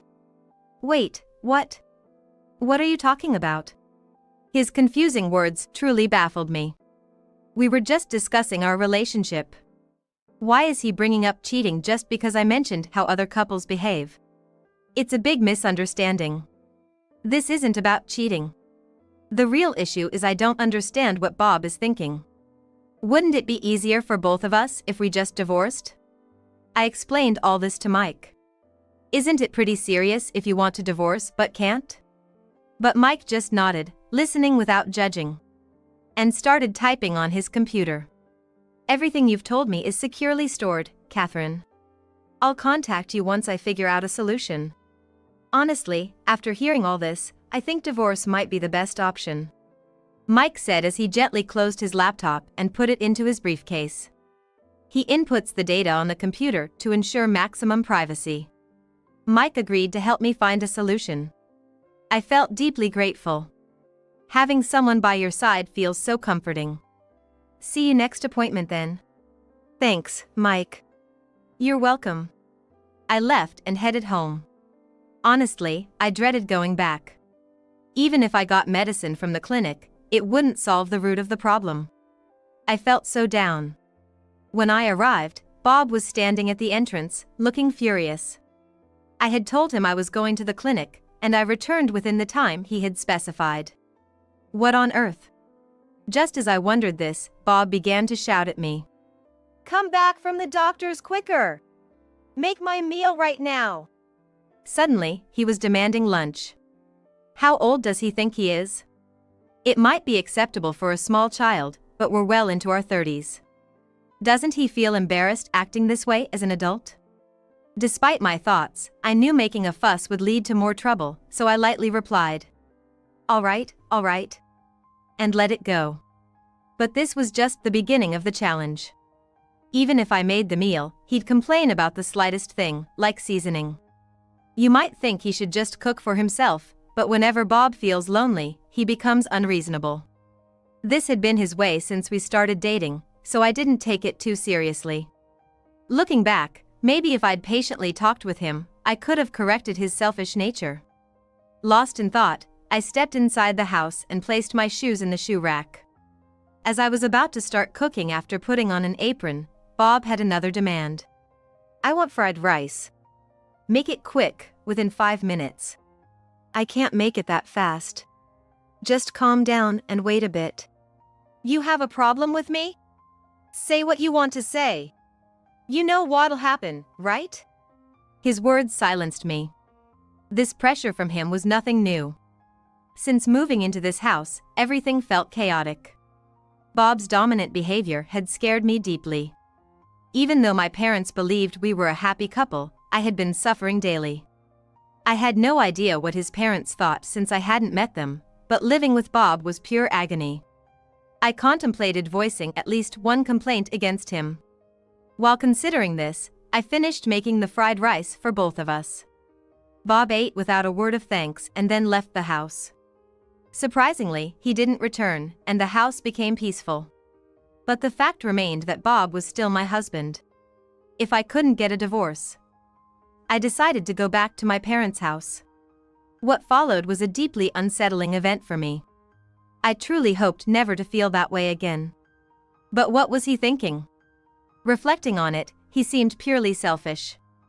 Upon reaching my parents' house, they allowed me to stay after I explained why I couldn't divorce Bob. Days passed as I thought of ways to possibly divorce him. The definitive terrible event happened about 6 months after separating from Bob. I received a call on my cell phone. The caller was Bob. Why would he contact me all of a sudden? Did something happen? After all, we're still technically a couple, so it's natural to worry. With that in mind, I answered Bob's call. Hello, it's Catherine. What do you want? Hey Catherine, long time no talk. I heard you bought a new house. Mind if I come check it out? Hearing Bob's cheerful voice after so long took me by surprise. I must be imagining things. It's probably just because I knew the old Bob that I felt this way. I took a deep breath and replied. How did you find out about the new house? I never told you anything. Oh, I heard it from your dad. He said you built a huge house. Your dad's so nice. What? I never heard anything about this. To begin with, my family's house was quite old, built in the early 20th century, and had been regularly repaired. But due to financial constraints, my parents agreed with my suggestion to build a new house. And so, while setting a budget, I started preparations to build the new house. However, it's the house I'm buying. To fund the construction of the new house, I had been saving a little bit every month. I had tried to keep it a secret from Bob and never mentioned buying a new house. But what would happen if a selfish person like Bob found out? Fearing the worst, I discussed it with my parents. Who was on the phone? It was Bob. Hey, Dad, I know I shouldn't doubt, but did you tell Bob about the new house? I didn't say a word. He's still an outsider. The decision to build the new house was something we decided as a family. Thought so. I murmured. When I checked with my mother, she said she hadn't met him since the time he came over to greet us. This suggests that Bob might have heard about it from somewhere. We, as a family, thought it was necessary to discuss this with a lawyer. We decided to consult with a lawyer we knew, who's renowned for being exceptional. That being said, we needed to move our belongings to the new house. Come moving day, we had finally finished transporting all our items. But suddenly, a huge load of stuff arrived. Wondering what it was, I turned around to find Bob checking out the interior of the new house. From today on, you're supporting my parents. If you have a problem with that, we're getting divorced. He said. He said it loudly, snorted with satisfaction, and I smiled back, genuinely relieved. Finally, a real chance to get a divorce. No more suffering. The thought alone made me tear up. Seeing me suddenly cry, Bob looked puzzled and stared. Bob had always been the one acting selfishly. So, I thought I had every right to speak harshly to him. All right, I'm gonna start the divorce proceedings now. Huh? Don't lie. I placed the business card of the divorce lawyer I had on hand onto the table. Bob looked shocked and uneasy. I couldn't put up with Bob's selfishness. He never tried to understand my feelings or reconsider his own. I didn't want to be with someone like that. From now on, let's discuss matters through the lawyer. If you're going to complain about me not being able to support your parents, Bob, then we might as well get a divorce, right? No, wait. Don't take it so seriously.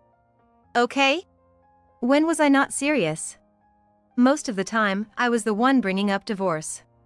To Bob, who was consistently refusing to accept the divorce, I decided to share something additional. That piece of information was about my dedicated counselor, Mike.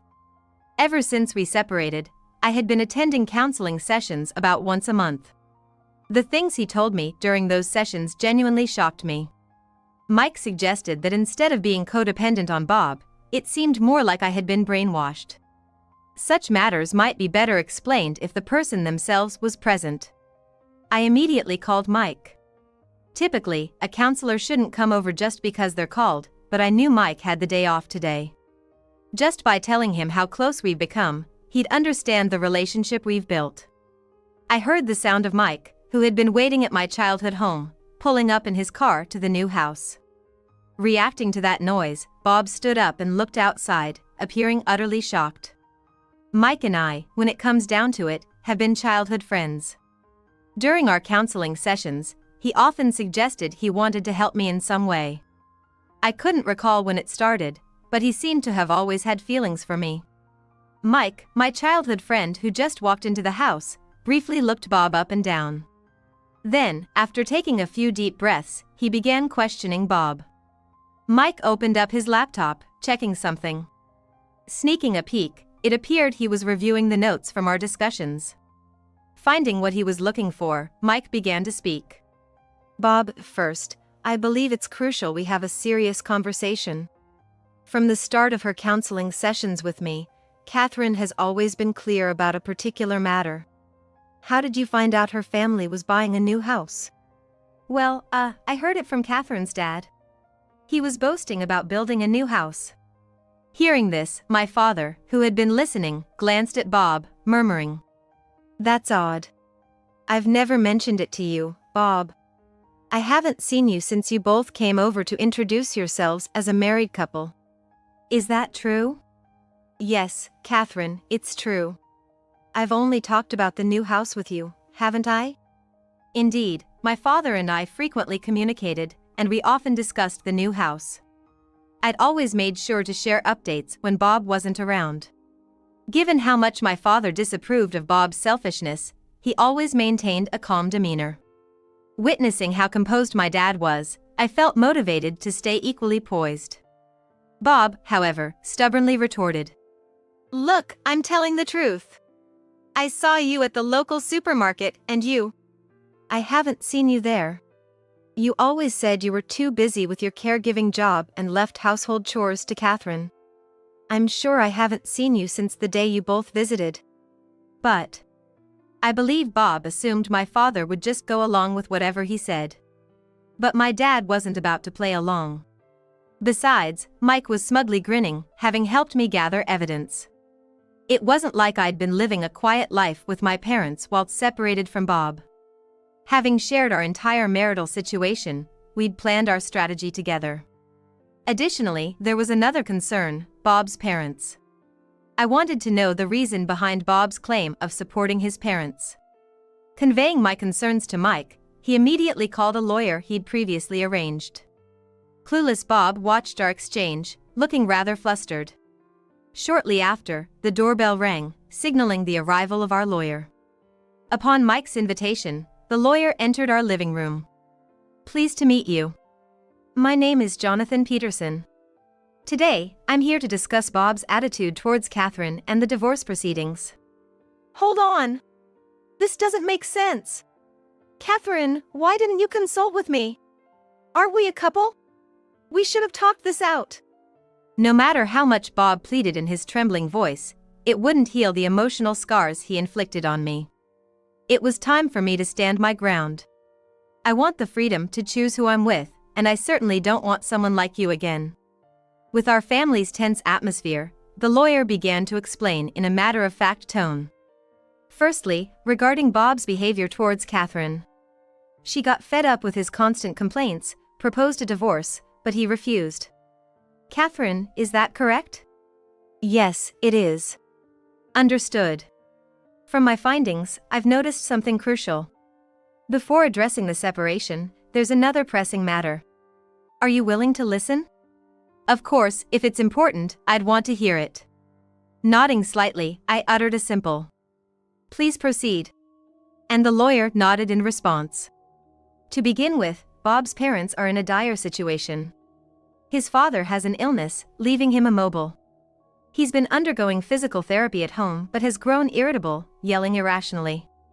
As for his mother, like Bob, she worked in caregiving but faced multiple workplace issues and was eventually forced to resign. This is the first time I've heard that story. I was told that Bob wanted to pursue a caregiving profession because his mother was in the field. I had admired him for that, but it turns out that wasn't the whole story. Moreover, now I understand why he wouldn't discuss his father's situation in detail. It was because his father had become unable to walk due to an illness and had been treated horribly. I feel a bit sorry for him knowing that, but it seems there's more to it. The lawyer's expression darkened in an instant. Catching a quick glance from the lawyer, I nodded resolutely. Bob, there was a 6-month period where Catherine didn't come home, right? Our investigations during that time revealed you were having an affair. Maybe you were stressed from your caregiving job, not having a decent family to return to, and always getting complaints from your wife. You frequented bars, drank heavily, spent nights with women in hotels, and even racked up debt. I was shocked by the lawyer's revelations. Doing such things behind my back. I truly felt that choosing divorce was the right decision. But after all, he was the person I had once deeply loved and chose to marry. It was impossible not to feel devastated, and tears started to flow. Mike and my parents stood by my side, as if shielding me. On the other hand, Bob looked shattered, every secret exposed. He looked at me, seemingly asking for help, but I turned away. Also, regarding the matter of Bob arriving here with all his belongings. Unfortunately, without the homeowner Catherine's permission, he's not allowed to just enter. He needs to reflect on his actions, agree to the divorce papers, and we're gonna need assurance that he won't interfere anymore. I admit it was wrong to come without notice. But I still love you, Catherine. I won't make you uncomfortable again. Please stay with me. Catherine. It's pointless, isn't it?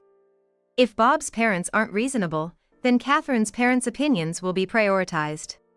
After our discussions, it was determined that protecting Catherine is the utmost priority. If you'll agree to the divorce, we're willing to let it go. I'll convey this on Catherine's behalf. Seeing this, Bob looked defeated. With a face full of despair, Bob nodded in agreement, and his actions were closely watched by me, my parents, and Mike. Bob finally agreed to the divorce, and we all breathed a sigh of relief. I have nothing but gratitude for my parents and Mike for their support. I sincerely said, "Thank you." Afterward, I moved out of the house we once shared, leaving Bob behind. He was now responsible for all the housework. Moreover, Bob's parents moved in, and his mother began to boss him around to care for his father. Since he no longer had time for his caregiving job, he quit and began to work part-time. With his existing debts, anyone could guess he was struggling. Being constantly behind on monthly payments, Bob's spirits were down. And while Mike works at a mental health clinic, he seems to have made up his mind not to counsel Bob. Back in high school, when Bob had transferred to our school, he was a very quiet person. Even to Mike, Bob didn't seem to have a bad personality. However, when treated horribly by those around him, his character became twisted. Relationships, whether with spouses, friends, or lovers, influence us greatly. You can be influenced, but not trying to correct your wrongs isn't right. Mike commented. Yeah, I just wish he'd truly reflect on his actions. I replied. Exactly, I really don't want him to commit any more wrongs. Mike added. In response to Mike's words, I deeply nodded in agreement. All I can hope for is that he sincerely reflects on his actions. Mike and I grew closer because of the whole ordeal with Bob. Thanks to that, we decided to get married. Both our families seemed to understand and accept our decision when we told them about our plans to marry. Mike moved into the new house I bought. Since we mainly worked day shifts, we often went out. We watched movies, visited theme parks, sang at karaoke bars. As we spent our happy days together, I became pregnant. I felt so blessed living a life with the person I loved. When our child is born, a new chapter of our life will begin. I can't wait to start that new life. Holding on to dreams with Mike and discussing our roles before our child arrives, every moment feels precious. I'm determined to live a happy life moving forward. This might be what a true married couple looks like. There's no point in fighting. I've learned that from my previous husband. All I can think is that I should do my best to make my life work this time around. Clean the house now. No rest for the help. That's what Jack shouted, throwing beer on me. Caught off guard by the sudden action, I froze. I was drenched and the strong scent of beer filled my nostrils. Jack continued to hurl abusive words at me. What should I do? What does Jack want from me? Overwhelmed, I was at a loss for words when suddenly, from the computer, I heard a familiar voice. Upon hearing it, Jack, who was red with anger just moments ago, stiffened and collapsed on the spot. My name is Susan Miller. I'm 33 years old. I worked as a secretary in a company in Kansas, putting in my best every day. Every day was filled with crunching numbers and going through heaps of documents. I often thought I should be using the computer more, but being among the younger employees, I didn't have much say. Always trying to please my superiors and being forced into after-work drinks I had no interest in attending. My spirit was utterly worn out. This number here is wrong again. I'm sorry. Please be careful. You've been making a lot of mistakes lately. Yes. Perhaps due to the exhaustion, my mistakes became more frequent, and my already dwindling confidence in my work diminished further. Maybe I'd be better off quitting. That's what I was thinking, when a man started coming to our company for sales. This man, who later became my husband, was named Jack Miller. Just at a glance, it was clear that Jack was a kind man. Even to someone like me, who just served tea, Jack was always kind. I found myself gradually drawn to him. However, I couldn't express my feelings to Jack. After all, I was the one who had feelings for him, and I assumed he probably didn't feel the same way about me. That's what I believed. But a few months after Jack began visiting the company, he made a move. We started going out for drinks after work, and our relationship blossomed from there. After dating for 2 years, we tied the knot. I quit my job upon getting married, and Jack and I began our new life in a home we both loved. We had visited several real estate agents to find a home we both agreed upon. Having left my job, I thought I'd lead a happy life with Jack from now on. The mere thought of it filled my heart with joy. However, the life I imagined was not to be. About a month after our wedding, I noticed a change in Jack. Welcome home, Jack. You're home early today. Yeah, kinda. He didn't even look at me, and there was no usual greeting. Seeing Jack act so differently, I couldn't help but feel concerned. Jack continued to seem downcast. Are you okay? You seem tired. Huh? Oh, yeah. He seemed not just tired, but perhaps irritated. Something was definitely off about him. Maybe he's just had a long day, I thought, and tried not to dwell on it too much. However, the next day, and the day after that, Jack's demeanor remained unchanged. Gradually, it wasn't just his attitude or greetings. He stopped taking the lunch I prepared for him, and he stopped informing me when he would be coming home late. I could tell he was starting to treat me with indifference. Did I do something to upset Jack? Time flew by as these thoughts occupied my mind. I was consumed with insecurity about my actions and concern for Jack. The situation took a turn a few months after Jack's change in behavior began. Suddenly, he started lashing out at me with harsh words. One evening at dinner, Jack spoke up without touching his food. Hey, Susan. You realize it? Realize what?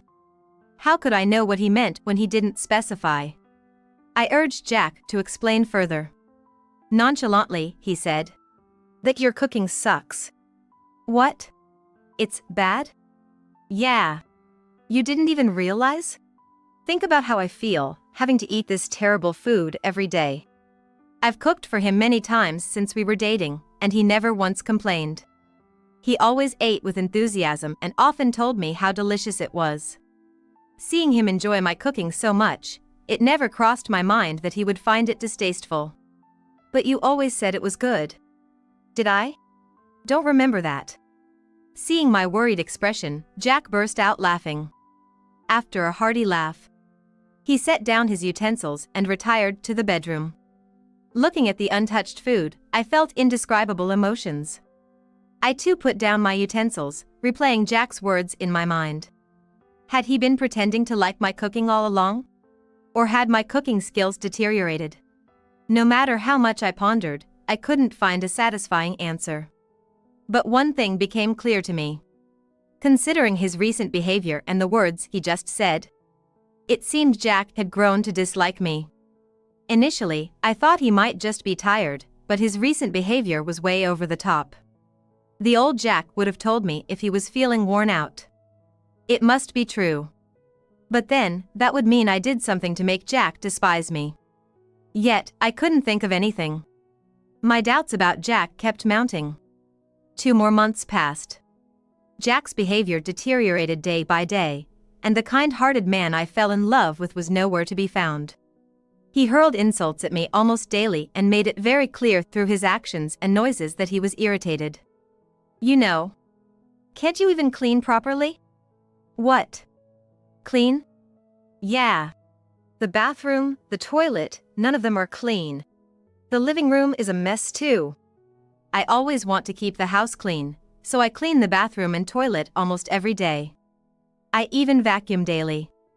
What more does Jack want? I don't understand. Even as I was downtrodden, Jack continued to berate me. Of all the things he said, the one that hurt the most was, "Why did I even marry a woman like you?" Were all his previous expressions of love just lies? The moment that thought crossed my mind, I felt tears streaming down my cheeks. Ugh, why are you crying? Cut the fake tears. In the past, he would have comforted me, but now all he does is hurl insults. Laughing at me, Jack returned to our bedroom. Initially, we shared the bedroom. Now, I've been relegated to the couch. I had gotten used to sleeping in the living room. I was aware that Jack was taking me for granted and not valuing me. But I couldn't bring myself to consider divorce. I still believed in Jack. However, Jack's treatment of me continued to worsen daily. Hey! Food! He'd demand, only to complain. I can't eat this crap. I'd suggested dining out occasionally, but for some reason, Jack vehemently opposed it. And he wouldn't tell me why. He'd return from work, complain about the house, and then demand dinner. Ever since his attitude started to change, I'd often found myself pondering what I did wrong. Observing Jack's recent behavior, I concluded he was simply venting his stress on me. The contradictions between his words and actions, and his consistent tendency to lash out and complain, made it all too clear. I get that Jack might be worn out from work. But hey, I'm human too. Endlessly being on the receiving end of criticism, I too am accumulating stress. I had once wished he'd switch places with me to understand, but I was already at my breaking point. Hey, Jack. Can you stop already? I mustered up the courage to talk to him. I don't know if it's because you're tired from work, but can you stop taking it out on me? I mean, I deal with your complaints every day and it's stressing me out too. Jack looked at me, aghast. What are you talking about? That's exactly what I mean. Right when you come home, you just start with the complaints. I'm trying my best, you know? Jack half laughed at my words. But as soon as I finished talking, his face turned beet red with anger. You know, listening to you, who do you think you are? What? Just a housewife, and you can't even clean properly or cook decent meals. Why shouldn't I complain? You live so carefreely. That's what ticks me off. Well, why don't you tell me what's wrong? If you do, I'll try to fix it. No, I won't. I can see that even if I tell you, you won't change. You figure out what's wrong. Even when I asked what I could improve on, Jack just avoided the question. From this conversation alone, it was evident that Jack viewed me as nothing more than a stress relief outlet. Expressing my feelings to Jack only made our relationship deteriorate further. His verbal abuses became more severe, and his attitude even colder. Remembering our happier days, I'd often sigh. In the midst of this life, one day, I received an unexpected call. It was from my mother-in-law. We had a good relationship, but rarely spoke on the phone, so I quickly picked up. Hello? Oh, Susan. How have you been? Her voice was cheerful over the phone. After some small talk, she got to the main point. Oh, handcrafting? Yes. I was thinking of picking up a new hobby and remembered you're into handcrafting. I was hoping you could teach me a few things. Actually, handcrafting was a hobby of mine. I'd buy materials and tools, and spend my free time, especially when Jack wasn't around, crafting. I once mentioned it to my mother-in-law, but never thought she'd remember. Oh, of course. I'd be happy to help. From that call, I began to talk with her frequently. Not just regular calls, but video calls. Initially, we only had voice calls, but as we wanted to show each other our work and explain materials in detail, we switched to video. Her house wasn't too far, but constantly visiting would be a hassle. So, when it was our designated crafting time, I'd go into my crafting room and we'd craft together while on call. My heart, which had been tormented by Jack's actions, felt somewhat purified during these chats with her. By the way, how have things been with Jack recently? Everything okay? Yes. That's good to hear. I never spoke to her about the issues with Jack. I didn't want to worry her, and more than anything, I wanted to forget about him during our time together. Even after I began video calling with my mother-in-law, Jack's attitude remained as terrible as ever. I was desperately trying to keep my mother-in-law from realizing just how awful Jack was being. But then, one day, something happened. It was a Saturday, a few weeks after I'd started the video calls with my mother-in-law. I was in the middle of a call with her, having finished my housework as usual, when suddenly the door swung open. Jack. Turning around, there he stood near the door, holding something, seemingly oblivious to the ongoing video call. He sneered, approaching me. What are you doing, sneaking around in here? Where's the cleaning? The laundry? Why haven't you done them? I've already done them. You saw me, didn't you? What? I wasn't watching. Well, he had been glued to the TV in the living room, so that response was expected. You're always watching TV, that's why. What? Shut up. Growing even angrier at my words, Jack shouted. Clean the house now. You're basically my maid. No rest for you. And splashed the liquid he was holding onto me. I instantly recognized the smell. Beer. My clothes clung to me, sticky and smelling of alcohol. And there was Jack, laughing at me. The shock left me speechless.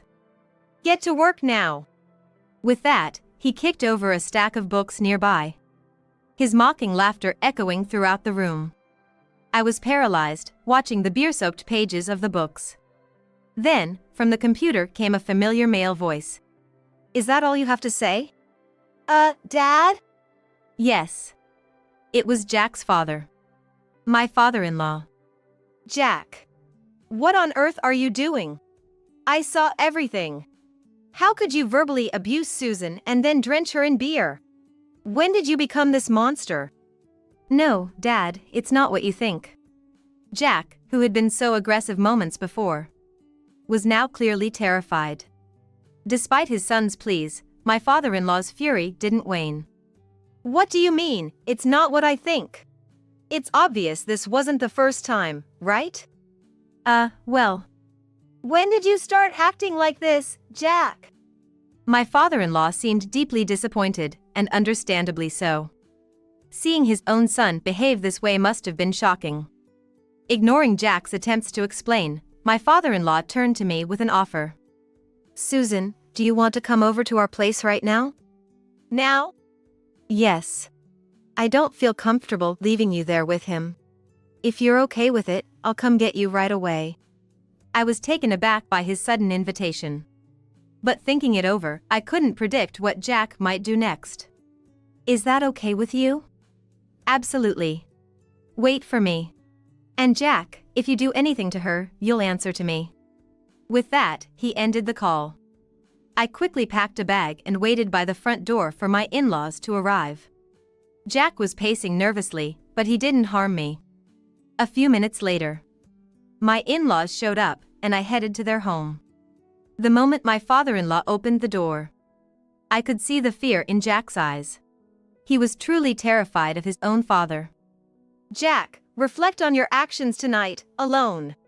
Understand? Dad, I'm sorry, What are you babbling about? Your apologies should be directed at Susan, not me. Just reflect on your behavior. Got it? With that, my father-in-law ushered me out of the house. I had changed my clothes, but I hadn't had the chance to shower. Wrapping a towel around me, he gently led me to his car. Minutes later, we arrived at my in-laws' house, where my mother-in-law was waiting. Susan, are you okay? Yes. Thank you. She hugged me gently and guided me to the bathroom. Take your time. Fresh clothes and towels are here for you. Thank you. Everything had happened so quickly, my mind was still reeling. After the shower, I changed into the clothes they'd provided and headed to the living room. Thank you for the shower. No worries. Both my father-in-law, with his stern face, and my concerned-looking mother-in-law were seated on the sofa. Urged by my mother-in-law, I sat down. Susan, can you tell us everything that's been going on? It wasn't the first time, was it? Well. Please, Susan. Lost for words, I fell silent. However, my in-laws patiently waited for me to speak. Minutes passed, and I recounted everything that had transpired since our marriage and why I hadn't confided in them earlier. They listened without interrupting until I finished. And then, things got like today. Why didn't you tell us sooner? I didn't want to worry you. I'm sorry. Well, I understand how you feel, but don't let someone like that get the best of them. Yes, I'm sorry. Although they were stern, I could feel they were genuinely concerned for me. There was another prolonged silence. Both of them seemed deep in thought, and the atmosphere wasn't one where words could easily flow. After a few minutes, my father-in-law finally broke the silence. Susan, do you still love Jack? To be honest, I think Jack will just repeat his behavior. Maybe you should consider a divorce. Beside him, my mother-in-law nodded in agreement. Divorcing Jack. I never imagined his parents would suggest it. True, it might be easier to divorce. But wouldn't he change after all this? My emotions were tangled because I had fallen for him, and even in this situation, I felt conflicted. However, they waited patiently for me to decide. After pondering for a few minutes, I reached my conclusion. I'll divorce him. That was my decision. Even though a small part of me still wanted to believe in Jack, when I really thought about it, he never listened to anything I said. If I went back without divorcing him, he'd probably continue treating me horribly. That's what I felt. My decision seemed to bring relief to both of them. After some discussion, we decided to propose the divorce the next day. Finally, I would be free from Jack. Even though I had hoped for his change until the very end, when the decision of divorce was settled, I felt at ease. The next day, I went to the house, accompanied by my in-laws. When we rang the doorbell, we heard footsteps immediately, and Jack opened the door. Susan. And Mom and Dad. Seeing his parents, Jack visibly looked disappointed. It should have been obvious that I wouldn't return alone so soon after what had happened. We entered the house and sat on the sofa. My in-laws also took seats beside me. Jack, still not apologizing, seemed restless. Watching him, I spoke up. Jack, I want a divorce. What? Divorce. I've thought it over. I don't have the confidence to continue with you. Over time, you'll forget what happened and repeat the same mistakes, won't you? That's not. You sure about that? You haven't even properly apologized. That itself shows you haven't truly reflected. I'm sorry. Jack, startled by my words, quickly apologized, but it was too late. I was no longer willing to forgive him. It's too late now. For everything. Here's the business card of a divorce attorney. From now on, let's discuss the divorce proceedings through this lawyer. With my in-laws on my side, I was able to speak my mind confidently to Jack. Too late. Jack, what were you thinking last night? You didn't even apologize to Susan, and you're surprised when she brings up divorce? If you were truly aware of the severity of your actions, you wouldn't be so shocked. I did something terrible, but I never thought it'd lead to divorce. You never thought it'd lead to divorce? You really have no clue, do you? I could see Jack shrinking back. All his bravado seemed to have vanished. Our relationship ended without him sincerely apologizing even once. By the way, as I was packing my things to leave the house, I asked him, "Why did your attitude change so drastically after we got married? When we were dating, there was none of this." At my question, Jack hesitantly opened his mouth. "I didn't want to be taken for granted, that's all." What? Taken for granted? Did I ever treat you that way when we were dating? No, you didn't. Please keep your wild imaginations in check. It's truly unbelievable. Yes. I understand. I told Jack that and left the house with my in-laws. I would never return here again. I did have an attachment to the house itself, so I felt a bit lonely. I had been staying at my in-laws' house. Being a full-time homemaker with no money, my in-laws had offered me a place to stay. Of course, I was nervous at first. However, over time, I became accustomed to the atmosphere of the in-laws' house, and even found leisure to enjoy handcrafting with my mother-in-law. During that time, Jack, who hadn't completely given up, tried to contact me. However, with my father-in-law intervening through my smartphone, telling him, "We're cutting ties with you," all communication ceased. Jack probably never imagined I'd be living with his parents. Seeing how he tried to sneakily contact me even after the divorce, I realized he still looked down on me. It was the right decision to divorce such a man. I can't thank my in-laws enough for urging the divorce. Now, a year after the divorce, I've started living alone and working part-time, leading a fulfilling life. I felt it wasn't right to depend on my in-laws forever.